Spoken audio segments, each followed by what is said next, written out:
Hello! So ang topic natin ngayon is for Circuits 2, AC circuits, which is all about Thevenin and Norton equivalent circuit. Okay, so kung ano yung natutunan natin sa Circuits 1, DC circuits, applicable din naman dito sa AC circuits. Okay, yun nga lang, mas complex lang yung computation gawa ng mga phasors yung kino-compute natin, di ba? Mga complex numbers, pero same concept.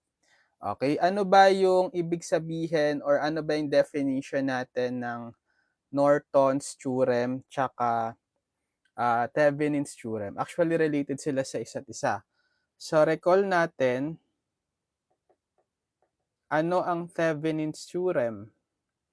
So, Thevenin's theorem states that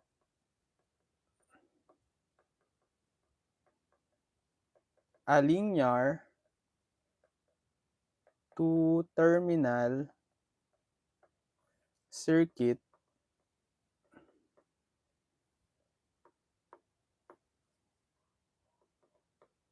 can be replaced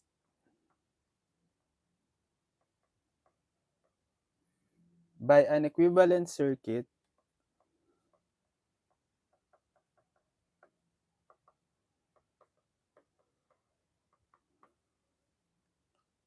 consisting of a voltage source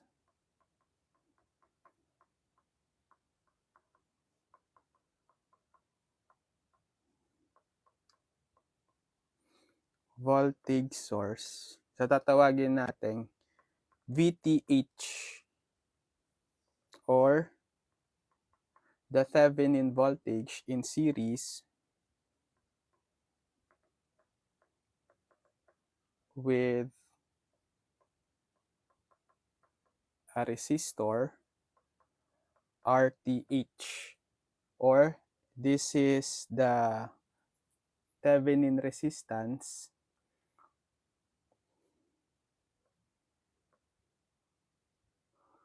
where VTH.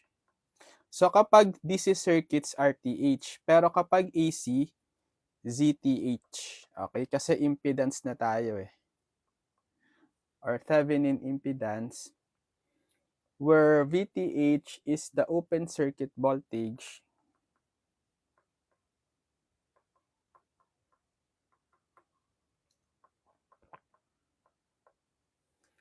at the terminals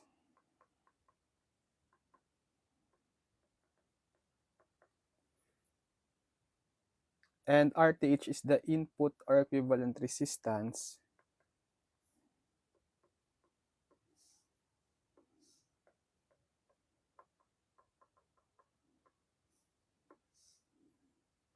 pwede ring ZTH kung AC na, is the input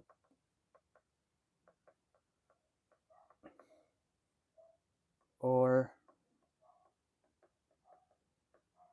equivalent resistance. So pwede rin to impedance, a resistor. Kapag resistor RTH, kapag impedance CTH, kapag AC circuits na. Which is yung i-consider natin ngayon impedance kasi AC circuits tayo. Or impedance at the terminals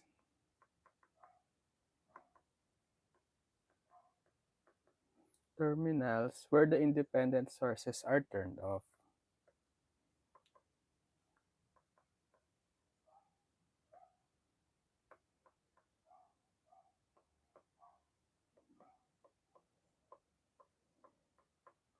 Okay.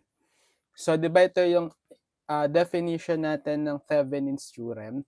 It states that a linear two-terminal circuit can be replaced by an equivalent circuit consisting of a voltage source, VTH, in series with the resistor. Kapag DC circuits, resistor lang tayo, RTH. Kapag AC circuits, impedance na, or ZTH,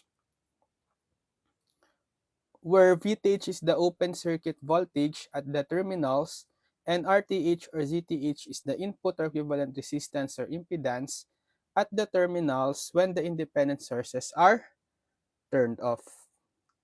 So, kailangan daw, para ma-convert yung ating linear two-terminal circuit into a Thevenin circuit, equivalent circuit, kukuhain natin yung kanyang VTH or yung open circuit voltage at the terminals being considered.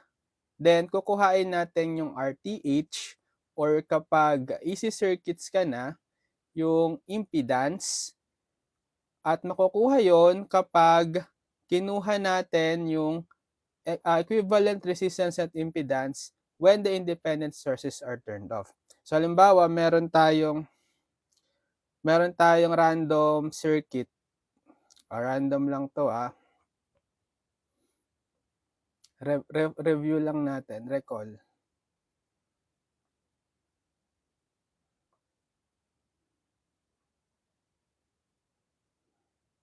Okay, plus minus 20 angle 30 degree volts.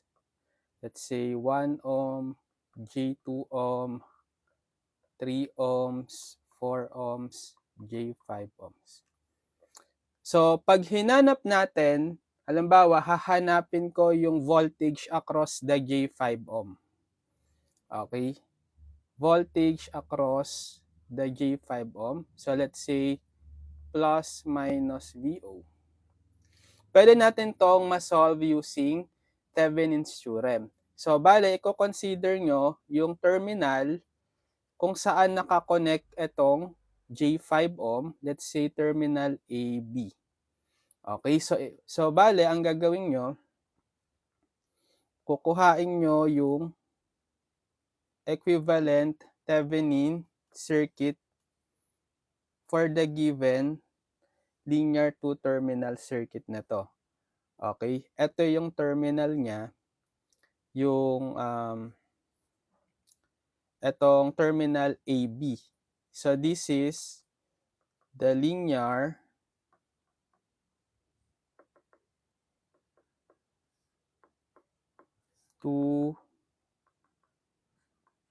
two-terminal circuit. Yan. Okay. Kukuhain nyo ngayon yung Thevenin equivalent circuit nito at terminal AB, kung saan hinahanap nyo yung voltage across the J5 ohm. Okay? Inductor. So, pag nakuha nyo ngayon yung VTH tsaka yung ZTH niyan, ang mangyayari, equivalent Thevenin circuit niyan is magkakaroon ka na lang ng VTH tapos equivalent impedance ZTH. Tapos isi-series mo sa ZTH, meron tayong yung equivalent Thevenin circuit ay yung VTH in series with the ZTH. Then, i-connect mo na lang dito sa terminal, bale ito yung terminal A tsaka terminal B. I-connect mo na lang yung pinaka, parang siya yung load, si J5 ohm inductor. I-connect mo yan. Okay, and then, madali mo na lang masasolve. Halimbawa, pinapahanap si VO, anong gagawin mo? Current, voltage divider ka na lang, right? Pero kailangan, makuha mo muna talaga si VTH at sa ZTH. So, paano gagawin para mahanap si VTH? Ang gagawin mo is, i-open mo yung voltage dito. Okay, i-open mo yung voltage.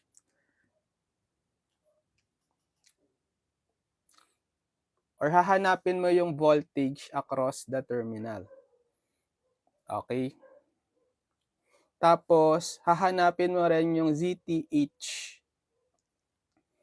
Okay, yung ZTH natin is mahanap mo kapag tinurn off mo yung mga voltage sources. Okay, ito-turn off mo yung mga voltage sources, tapos saka mo hahanapin yung ZTH dito sa circuit.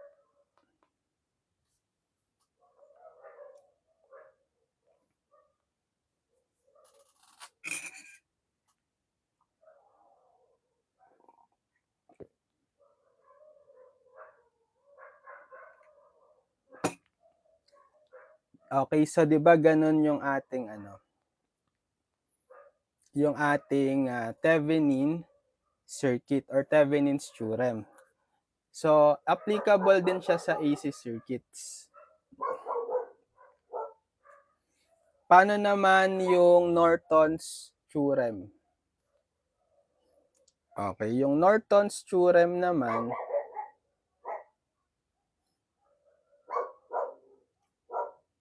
define natin yung Norton's theorem. So, pag Norton's, recall uli natin yung definition.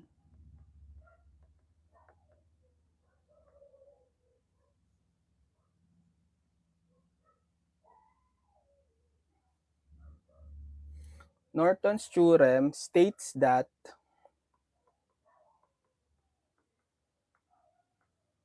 a linear two-terminal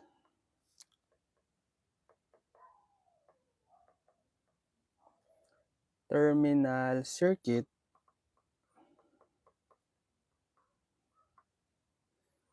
can be replaced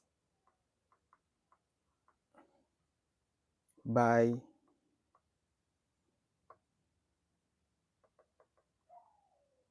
an equivalent circuit consisting of a current source naman, IN or capital N, I sub N. So ito yung Norton's current. In parallel with a resistor RN, or kung kapag DC circuits, resistor lang, pero kapag AC circuits, ZN. Impedance na siya.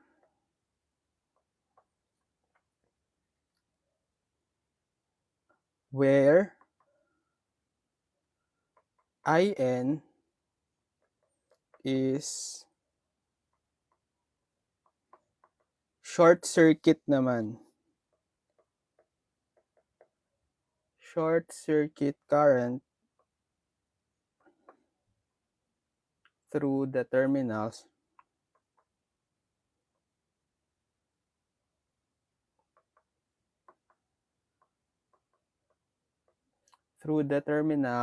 and RN or ZN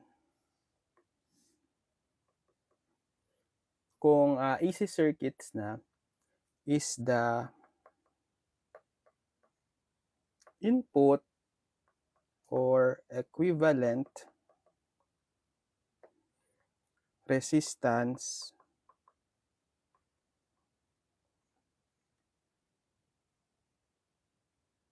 at the terminals. Equivalent resistance or kapag AC circuits impedance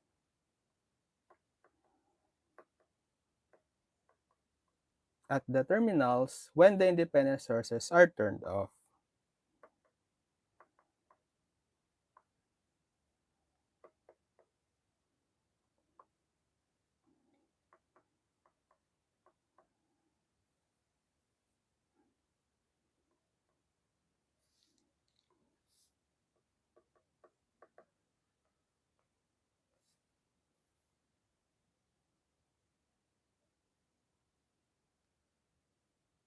Okay. So parang rin siya, 'di ba? Parang yung sa Thevenin lang din siya, pero ang kinaibahan, instead na VTH, IN or yung Norton's current.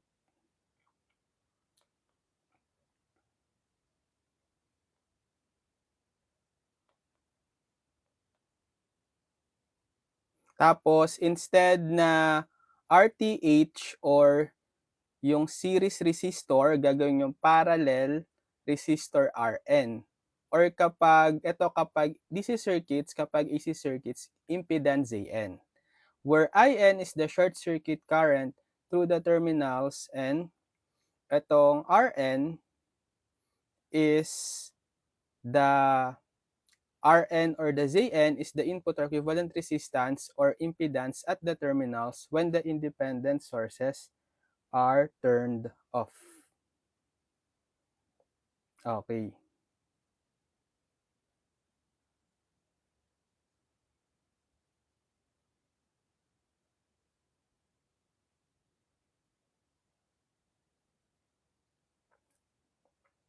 So kapag dinrawing natin, halimbawa dito sa same circuit natin, ito, same circuit, pag kinonvert natin into Norton's naman, Norton equivalent circuit, so hahanapin mo yung short circuit dito. Dito pa rin sa terminal AB, hanapin mo yung short circuit current. Instead na, di ba sa Thevenin, open voltage VTH. Ngayon, dito,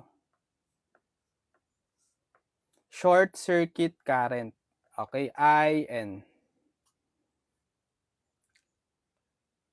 Tapos, yung ating RN or the ZN, same lang din. Kukuhain mo across the terminal AB, pero i-off mo yung mga independent sources. So, paano nga pala mag-off? Kapag kapag voltage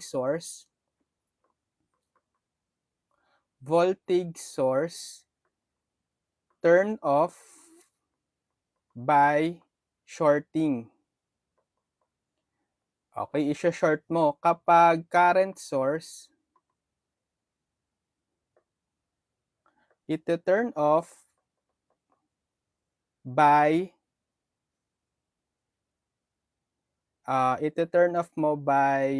opening.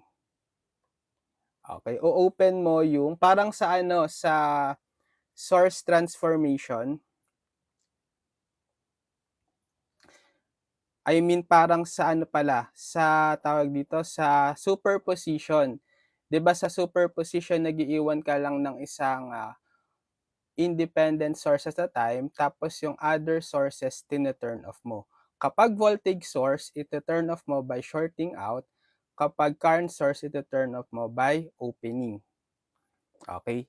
So, ang magiging equivalent circuit mo ngayon, kapag Norton's ka na, magkakaroon ka ng Norton's current or yung IN.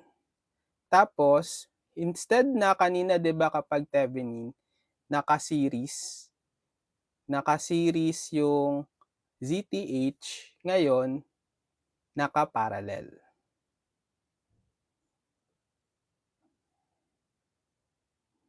Okay, so parallel, ito yung RN or ZN tayo kapag AC circuit.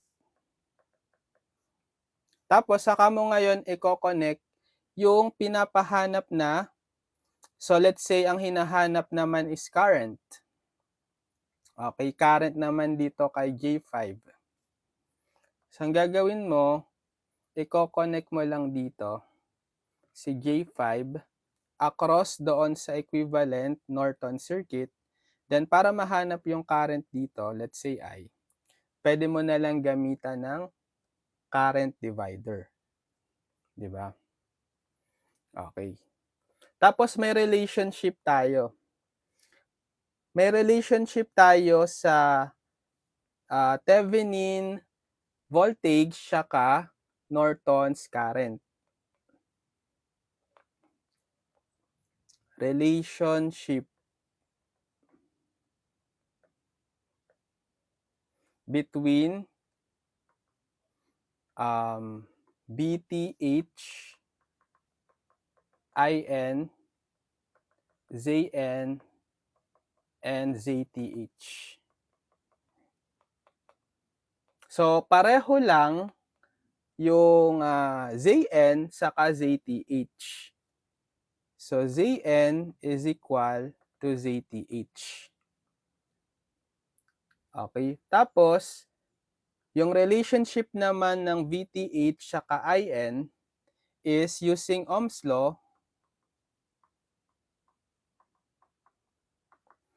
VTH is equal to ZTH times IN or ZN times IN. Kasi nga, equal naman sila, di ba? Equal yung ZN sa ZTH. So, halimbawa, pinapahanap pareho yung equivalent Norton tsaka equivalent Thevenin circuit. Kapag nakuha mo yung VTH tsaka ZTH, pwede mo nang makuha yung IN. Yung ZN, same lang sa CTH, pero yung IN, makukuha mo by using Ohm's law. Diba?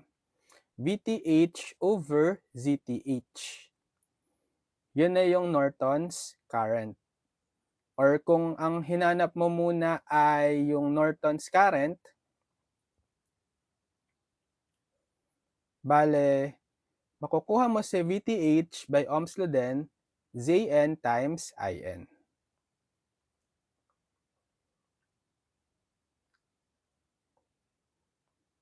Okay, so yan yung concept natin for Norton's and Thevenin's equivalent circuits. So para ma-illustrate natin yan, mag-solve tayo ng problems. So sige, solve tayo ng sample problems para ma-illustrate natin kung paano mag-solve ng circuits using Thevenin's and Norton's theorem. For problem number 1, okay, find the Thevenin and Norton equivalent circuit at terminals A to B. So, meron tayong part A.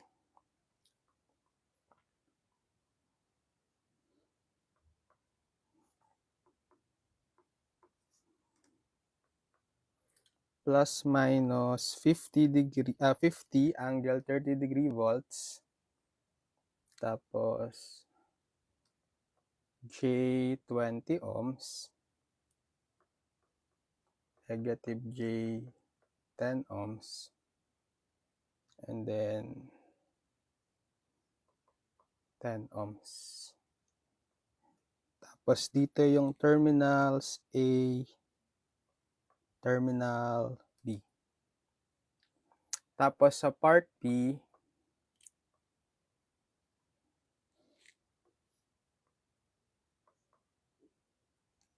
for angle 0 degree amp,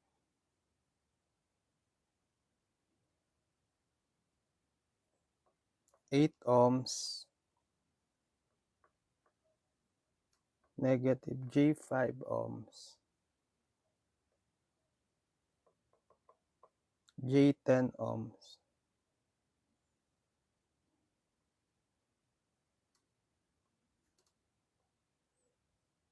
Tapos ito yung terminals AB. So, pareho daw natin nga hanapin yung Thevenin and Norton equivalent circuit at terminals A to B. So, sige, sa A, for part A muna tayo. Ano yung una nating hahanapin? Hanapin natin si ZTH. Okay? ZTH. Ito yung circuit, di ba? Copy.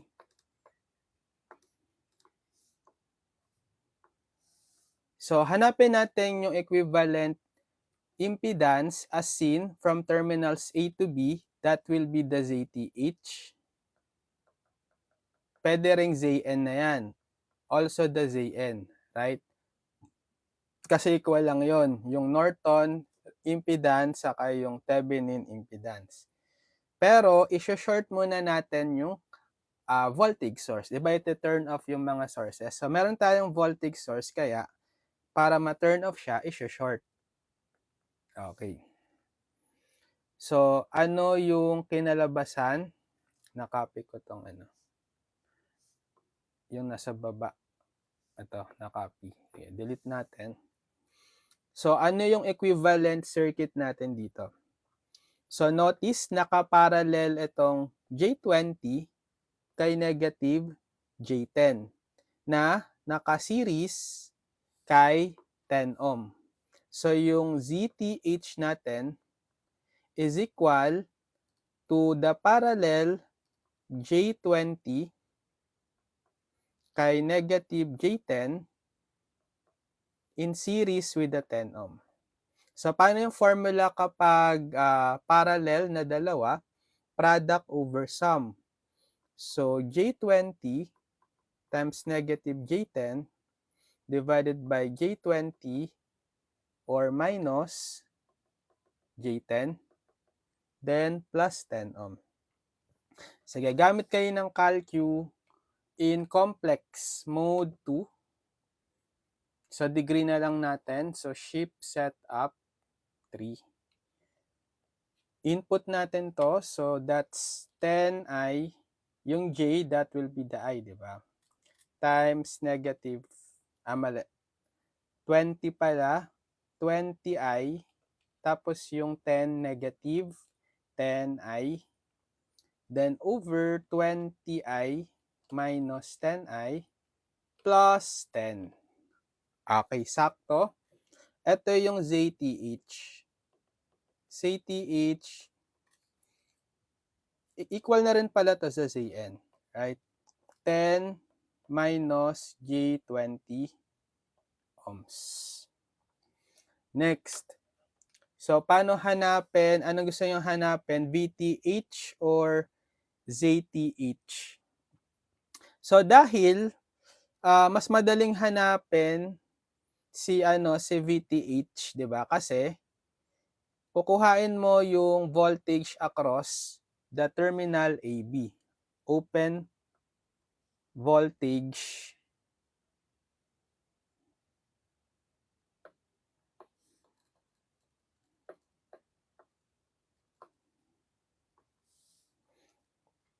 yung open voltage across the terminal AB. Mas madaling hanapin si VTH kasi ito ay naka-float lang tong 10 ohm, right? Floating lang siya. Ibig sabihin, walang dadaloy na current yan. 'Di ba? So, kahit alisin na lang natin siya sa picture, and then ang mangyayari, yung VTH is equal na lang sa voltage across the negative J10. Okay? So, pwede na natin tong alisin kasi floating lang yan element, right? So, ang hahanapin na lang natin is yung voltage across the negative J10. That will be the VTH, which is by using simple voltage divider, right? Voltage divider rule. So, ano yung VTH natin? Diba, by voltage divider, yung impedance ng kino-consider na hinahanapan natin ng voltage, negative J10. Then, over the sum ng mga impedances, yung J20, then plus negative J10 or negative J10 na lang. Then, times the voltage source, 50 angle 30 degree. Okay? So, therefore, kapag hinanap natin or kinompute natin yan, negative 10i divided by 20i minus 10i times 50 angle 30. Yan. So, gawin natin in polar. So, VTH is, in rectangular to, negative 25 square root of 3 minus J25 volts. Shift to 3. Okay. So, 50 angle, negative 150 degree volts. So, may VTH na tayo. Paano hanapin si IN? Kasi kailangan din natin ng Norton's current, di ba? So, by formula kanina, IN, Ohm's law, VTH divided by ZTH, which is, so VTH is 50 angle negative 150 degree, divided by the ZTH, yung exact value, 10 minus J20. Okay? 10 minus J20. So, gamit ang calcu, 50 angle negative 150 divided by 10 minus 20i. Okay. In na lang tayo, in polar, shift to 3. Okay. Shift to 3. Okay. Approximately, ilan? 2.236 angle negative 86.565 degree amps. Okay, so paano natin yan i-drawing? For the Thevenin circuit, so dapat meron tayong VTH plus minus. Ito yung VTH, which is equivalent saan? 50 angle negative 150 degree. 50 angle negative 150 degree volts. Tapos yung ZTH naka-series sa kanya. Ito, ZTH equivalent to 10 minus J20. 10 minus J20 ohms. Tapos yung terminal AB, nandito pa rin yan. Terminal AB. So, kung ano mang gusto nyong ilagay na load dyan, okay, kahit bagu-baguhin nyo yan, madali na lang kasi puro voltage divider na lang yan. So, yun yung advantage din ng Thevenin tsaka Norton equivalent circuit. Kasi, kung meron kayong variable load across the terminal AB, madali nyo na lang mahanap yon, assuming na fix yung mga other values sa circuit. Yung load lang talaga yung pinapalit nyo. Pinapalitan nyo ng value. Mas useful yung Thevenin circuit. Less work, di ba? Puro voltage divider na lang kayo, especially kung yung voltage across that load yung hinahanap. Paano naman yung Norton's circuit? Pag Norton's equivalent circuit,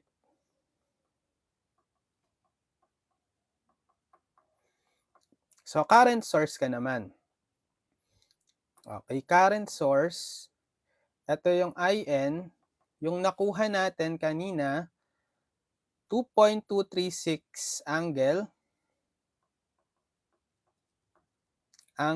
negative 86.565. Tapos, instead na kapag Thevenin, di ba, naka-series, kapag Norton, naka-parallel.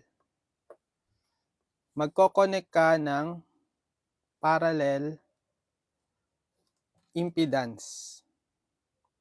Ito si ZN, which is kapareho nung ZTH, 10 minus J20. 10 minus J20 ohms. Tapos nandito pa rin yung terminals A, B.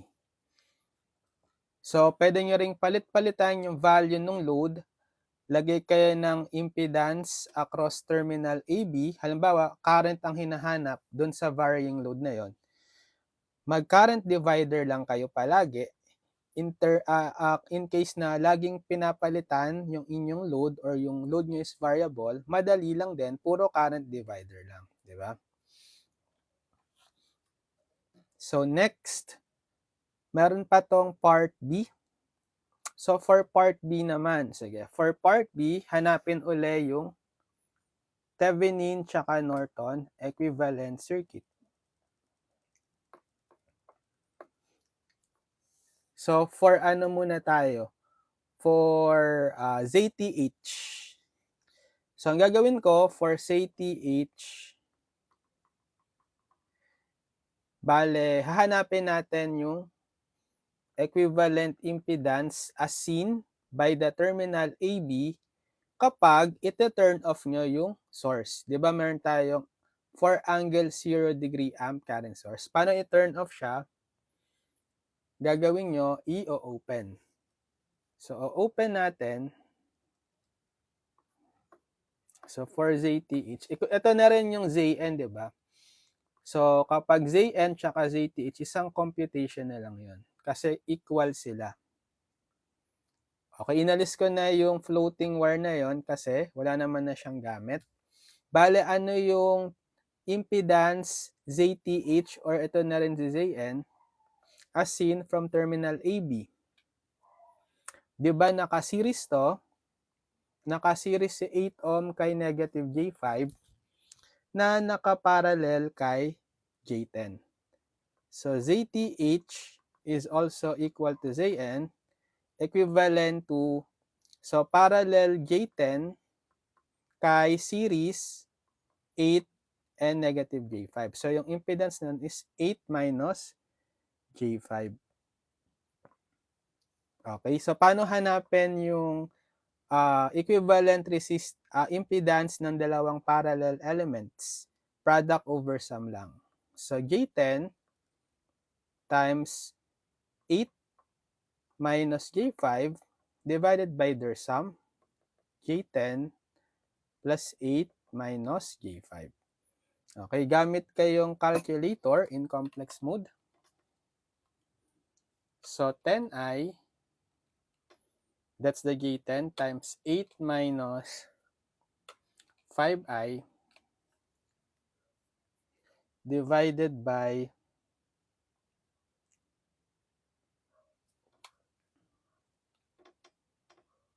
10i plus 8 minus 5i.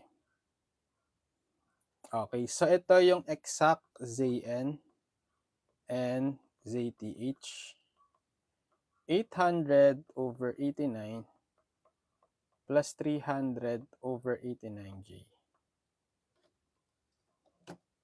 Okay. Or gusto nyo i-convert nyo to polar, pwede rin naman i-convert to polar yung impedance. So, shift 2-3 nyo. Okay. Pwede rin siyang approximately 10 angle 26. Sige, 26 degree.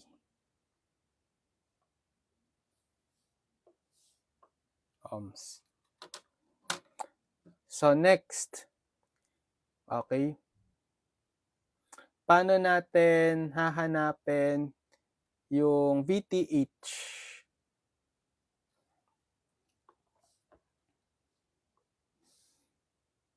So, yung same circuit, ibabalik na natin yung source. Ito, copy natin.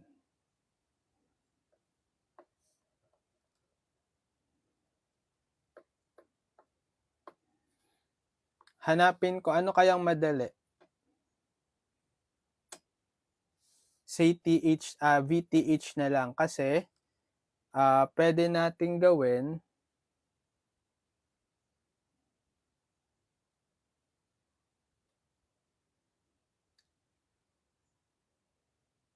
mag-current divider tayo. Kasi pwede mo nang hanapin si current dito kasi parallel to. Parallel si 8 ohm dito sa series negative J5 tsaka J10. Okay? Etong terminal AB, wala lang yan Diyan lang natin hahanapin yung VTH. Okay? Extended wire lang yan. So, ang pinakamahalaga lang is yung parallel na 8 ohm tsaka series na negative J5 at J10. So, pwede nating hanapin yung current flowing dito. 'Di ba?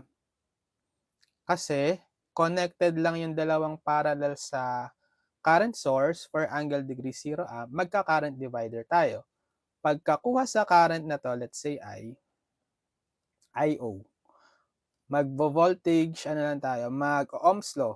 Ohms law kasi, meron ka ng IO, yung current flowing dito sa J10, then times the impedance J10, VTH na yon. Okay? So, therefore, hanapin muna natin si IO by current divider rule or CDR for short. So, si IO is yung conductance nitong branch na to. So, reciprocal ng impedance, 1 over, kasi that's negative J5 series plus J10. Or ano na to? Negative J5 plus J10. Positive J5. Tapos, over the conductance nung dalawang branch. So, kay 8 ohm, that's 1/8, reciprocal niya. Tapos, conductance ulit nitong branch na to, 1 over J5. Then, times dito sa current source, 4 angle 0 degree. Okay? So, ilan yan? 1 over 5i over 1/8 plus 1 over 5i. 10 times 4 angle 0. Okay. In polar, shift to 3. Okay. That's approximately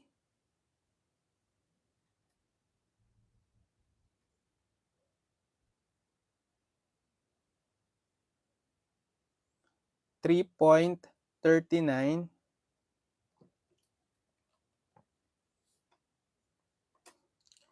3.39 3.392 sige. Angle negative 32.005 amps. Tapos, by Ohm's law, so VTH is impedance J10 times yung IO, which is 3.392 angle negative 32.005. Okay? Or i-times na lang natin. Sige. 10i times 3.392 angle negative 32.005. Yan. Okay, gawin natin in polar, shift to 3. Okay, 33.92 angle, sige, 58 na lang. 33.92 angle 58 degree volts.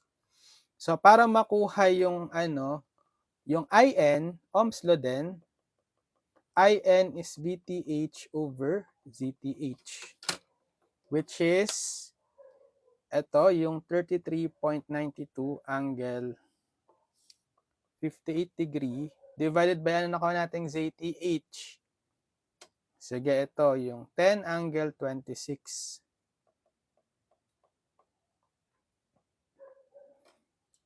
So, divide natin 33.92 angle 58 over 10 angle 26.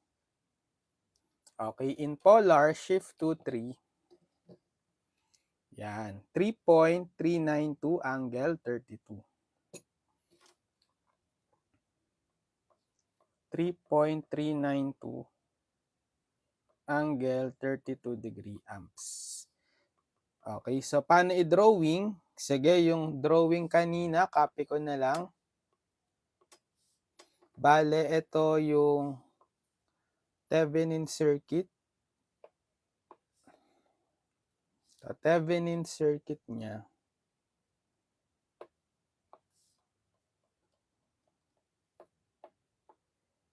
So, papalitan ko lang yung value. Yung VTH ay, ano yung VTH na nakuha? Ito, 33.92 angle 58 degree.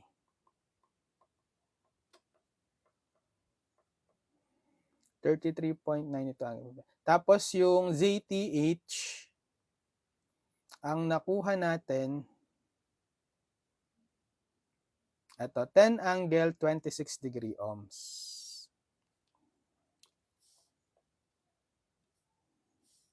10 angle 26 degree ohms. Yung Norton naman, copy ko na lang din to.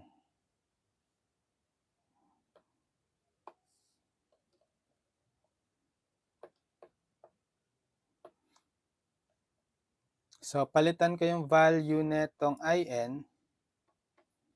Ang nakuha nating IN, 3.392 angle 32 degree.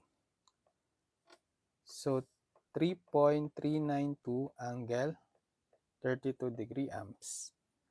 And then, yung ating ZN, so same dito, 10 angle 26 degree.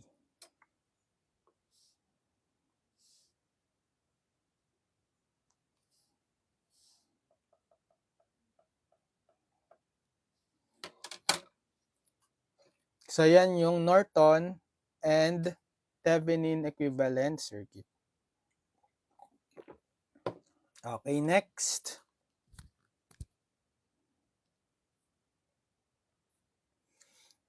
Problem number 2. Okay, ganun pa rin. Obtain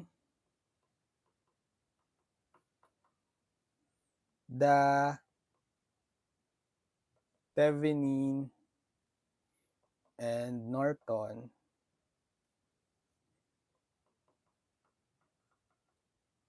equivalent circuit at terminals A to B. So, for part A, dalawa uli siya.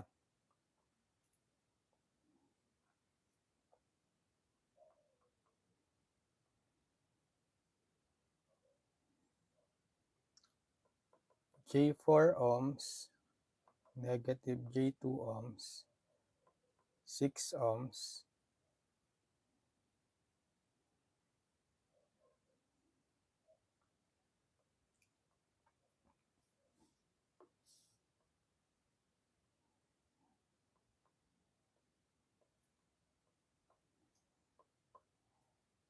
so 2 angle 0 degree amps. Part B,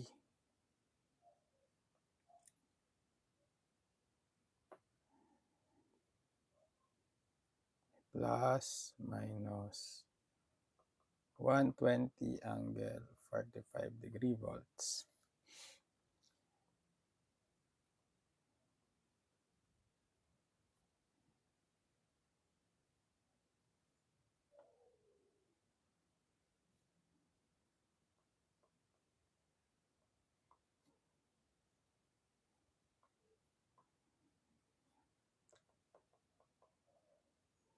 Negative J5 ohms, J10 ohms, 60 ohms,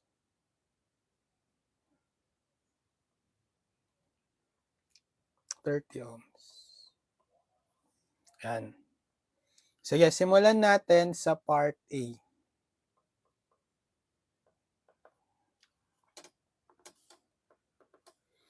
Bale, copy ko lang muna tong circuit.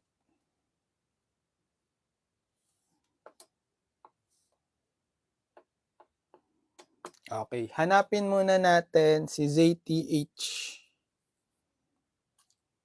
Ang gagawin, hanapin yung ZTH as seen from terminals AB. That will also be the ZN, Norton's impedance. Pero, ite-turn off natin si current source.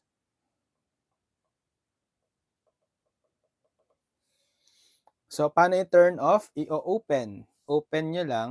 Yan. Okay, so floating wires na lang yan. Delete na natin. Yan. So, therefore, ano yung equivalent impedance or the ZTH as seen from terminals AB? Diba naka-series si 6 ohm sa parallel combination nitong J4 tsaka negative J2. So, ZTH, that will be the Zn also.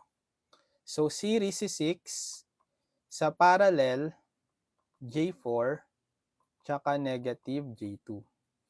So, 6 plus, paano yung formula sa dalawang parallel elements? Product over sum. J4 times negative J2 over J4 plus negative J2 or minus J2 na lang. Okay, so gamit tayong calculator. So, 6 plus 4i times negative 2i divided by 4i minus 2i. Okay, exact value, 6 minus 4i or 6 minus J4 ohms.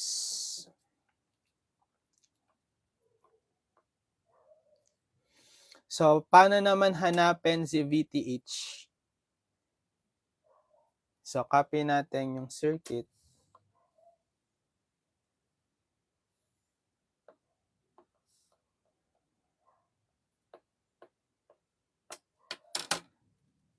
Okay. For VTH, so hanapin natin yung VTH across the terminal AB.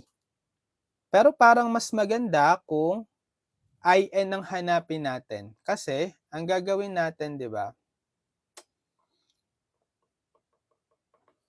I-short nyo lang to.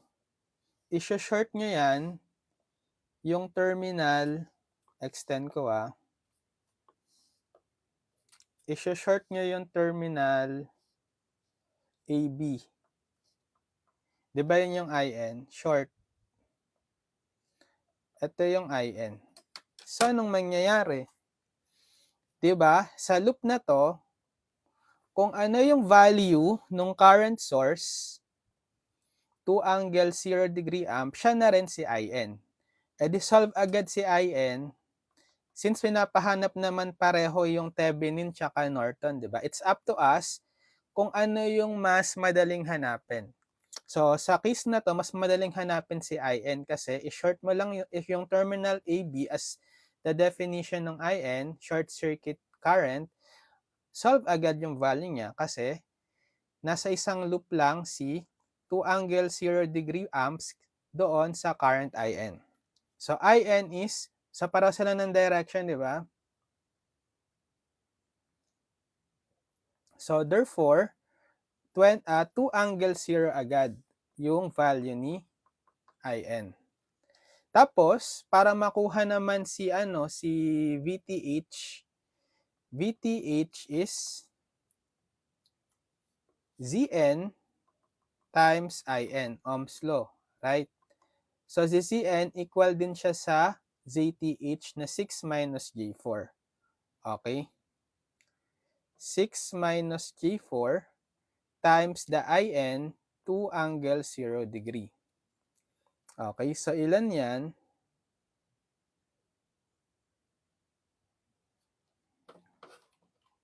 Six minus 4i times 2 angle 0 degree.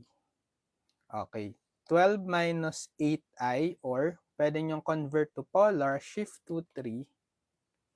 Okay, 14.422 angle negative 33.69. So, VTH is approximately 14.422 angle negative 33.69 degree volts. Yan. So, pag kinonvert na natin or dinowing na natin yung Thevenin equivalent circuit tsaka Norton's equivalent circuit, copy ko na lang to, itong dalawa. Same lang naman palagi yon. Papalitan lang natin yung values.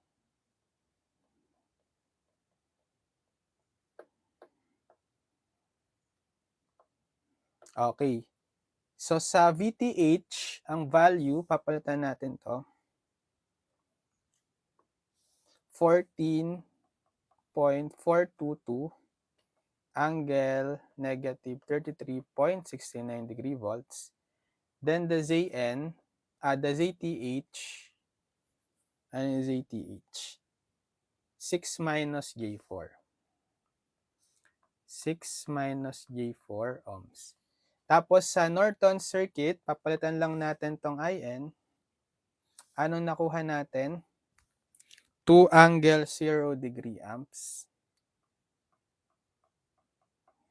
Then, yung ZN, so same lang sa ZTH, 6 minus J4. 6 minus J4 ohms. Okay, so yan yung sagot. Next, para sa part B, ito naman yung circuit sa part B. Copy ko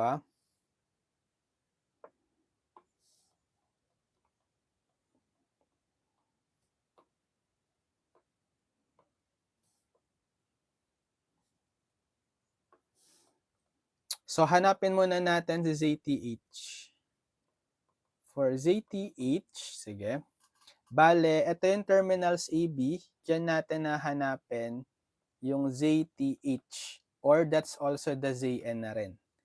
Pero, to-turn off muna natin yung independent source. Si 120 angle 45 degree.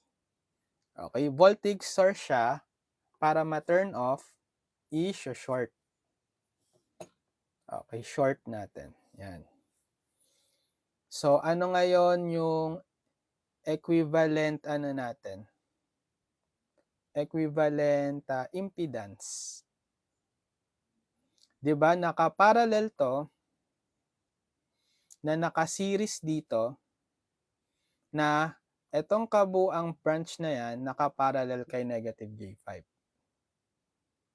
'Di ba? Okay, so unahin natin, sige, simplify natin tong parallel na yan. So 30 parallel to 60, parallel to, 'di ba? Product over sum. So 30 times 60 over 30 plus 60. Ilan to? 1800 divided by 90. Ilan? 20 ohms. Okay? So, magiging ano na lang to, 20 ohms na lang yung parallel na yan. Alisin ko na tong isa. Gawin ko na lang siyang eto, no? 20 ohms. So, naka-series na ngayon to. Si J10 kay 20, tas naka-parallel kay negative J5. So, therefore, ZTH is yung negative J5 parallel sa series nitong. So, sum, kasi parallel Add natin 20, kasi series 'di ba? Add nyo kapag series 20 plus J10. Okay, itong series na to, 20 plus J10, naka-parallel kay negative J5. Okay, so paano hanapin yung ZTH na yan? So, equivalent na rin pala to sa ZN ZTH is equal to ZN, product over sum. So, negative J5 times 20 plus J10 divided by the sum. Negative J5 plus 20 plus J10. Sige, gamit kayong calculator. In complex, negative 5i times 20 plus 10i over negative 5i plus 20 plus 10i. Okay. In polar, gawin natin polar, shift 2, 3. Okay. Approximately, 5.423 angle negative 77.47 degree. Sorry, excuse. 5.423 then angle negative 77.47 0.47 degree ohms yan. Next, okay. So, paano naman natin hahanapin yung VTH or IN? Ano kayang mas madali? Copy ko ulit yung circuit.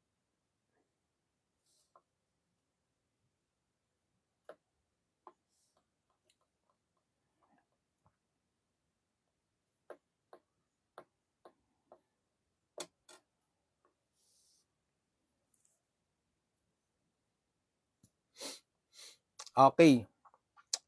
Hahanapin natin dito, pwede si VTH or si IN across the terminals AB. Ano kaya mas madali? Okay, what if IN, hanapin ko si IN. Bale, isha-short natin tong terminal na yan, right? Short natin yan kung saan naroon yung A and B. Ito, hanapin natin si IN dyan. So, ito, shorted na tong negative J5, edi wala na siya. Out of the picture na siya. Shinort na natin eh. So, matitira, copy natin tong circuit. Wala na to. Ito na lang, yung wire. So, which is equivalent to finding na lang yung current dito sa J10 ohm. Kasi isang current na lang yan. Right? Okay. Pero, para madaling mahanap yung IN na to, mag-source transformation tayo. Kasi parallel tong 60, parallel tong J10, convert natin into current source with parallel impedance or resistance para mag-current divider na lang tayo. Okay, so by source transformation,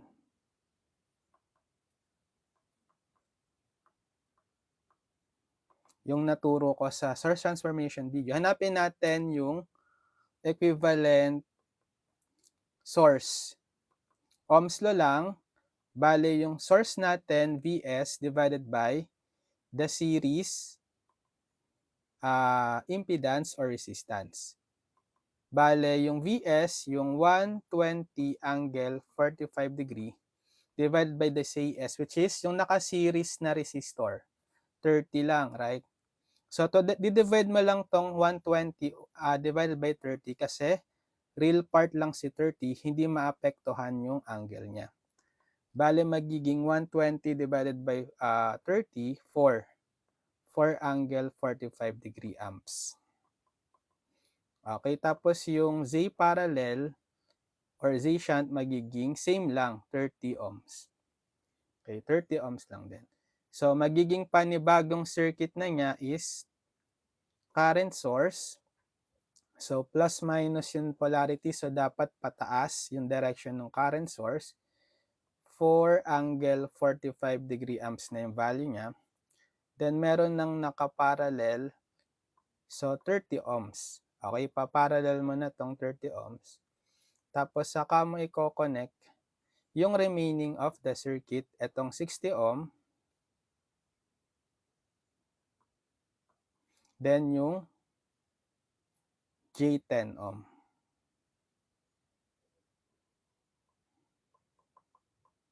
Which is, dito yung hinahanap nating IN.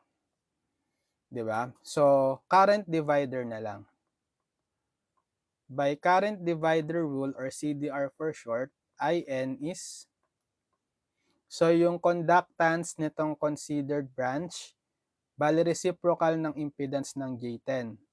Bali 1 over J10 over the sum ng conductances ng mga branches. So 1 over 30, conductance ng 30 ohm, 1 over 60, conductance ng 60 ohm, plus 1 over J10 ulit, conductance nitong J10. Then times the current source for angle 45 degree. O, gamit na lang tayo ng calcu dyan. 1 over 10i over 1 over 30 plus 1 over 60 plus 1 over 10i, then times 4 angle 45. Okay, convert ko to into polar, shift to 3. Yan. 3.578 angle 18.435. Sige. So, IN is approximately 3.578 angle 18.435 degree amps. Tapos, para makuha natin, di ba kailangan din si VTH, Ohm's law na lang. VTH is Zn times In. Ano si Zn? Kanina, equal sa ZTH, yung 5.423 angle negative 77.47.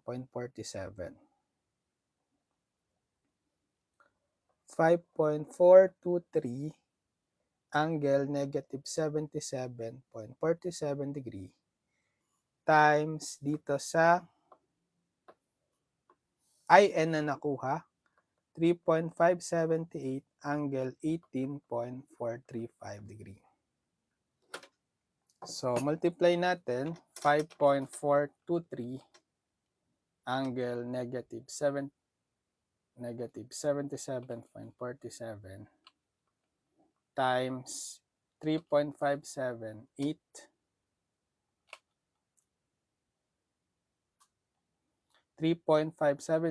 angle 18.435.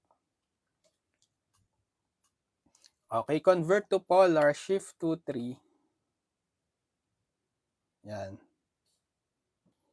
VTH is 19.403 angle negative 59.035 degree volts. Yan. Yan. So, i-drawing na natin yung equivalent Thevenin and Norton.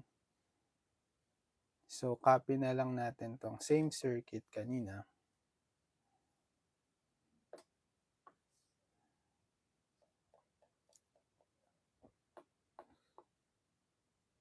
Okay, so sa Thevenin, papalitan ko tong value ng VTH. Yung na-compute natin ay ito, 19.403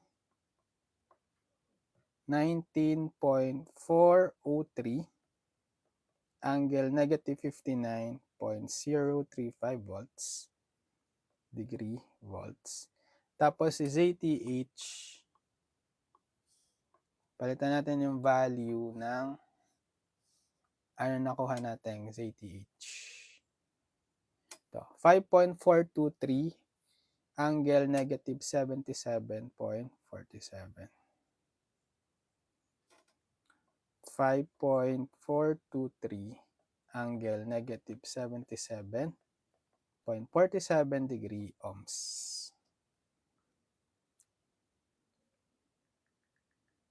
Tapos, kay Norton's equivalent circuit, palitan natin tong value ng current source.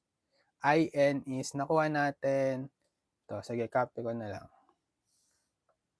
3.578 angle 18.435.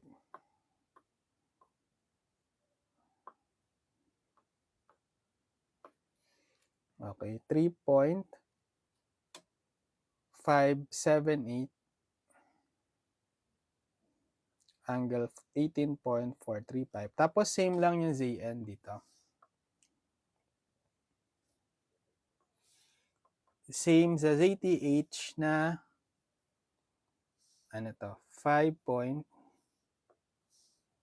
5.423 angle, di kasya. Kita na lang. Sa baba. 5.423 angle negative 77.47 degree ohms.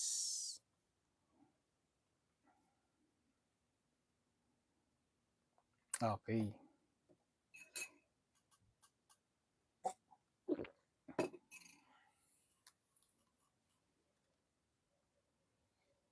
So, yan yung equivalent Thevenin and Norton circuit. Okay?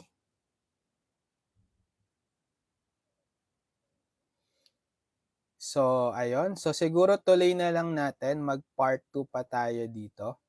So, at least na-discuss na natin yung concept ng Thevenin and Norton equivalent circuit.